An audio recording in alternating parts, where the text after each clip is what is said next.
कैलास लेणी ही एक मोठा दगड कोरून बनवलेले मंदिर आहे. आजूबाजूच्या दगडापासून वेगळे असलेले दगडावरील दिशेने खाली आणि आतील बाजूने बाहेर अशा पद्धतीने खोदलेले आहे. असे म्हणले जाते की 10 पिढ्यांनी यासाठी काम केले आणि ते पूर्ण होण्यास 200 पेक्षा अधिक वर्षाचा कालावधी लागला. राष्ट्रकूट राजा दंतीदुर्गाच्या काळात हे मंदिराची निर्मिती करण्यात आली होते व कृष्ण प्रथम कारकिर्दीमध्ये मुख्य काम सुरू झाले. कैलास लेणीवरील नक्षीकाम अनेक वर्ष राष्ट्रकूट राजाच्या देखरेखीखाली सुरू होते.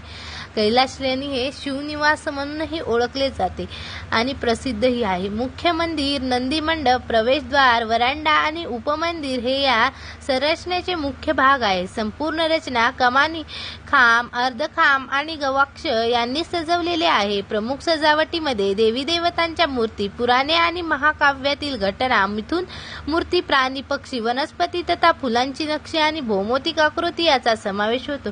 कोरीव काम केल्यानंतर इसवी सन 1911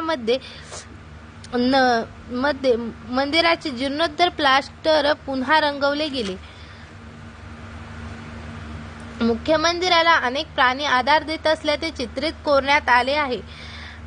हे हिंदू धर्मात असलेल्या प्राण्याची निर्मिती, राष्ट्रकूट घराण्याची शक्ती, वैभव आणि धार्मिक निष्ठा दर्शवते. संपूर्ण मंदिर 3 बाजूंनी खांब असलेल्या मार्गाने वेढलेले आहे, जिथे हिंदू पौराणिक शिल्पे कोरलेली आहेत. मुख्य मंदिर संपूर्णपणे चित्रित होते म्हणून कदाचित त्याला रंगमहाल म्हणले असावे.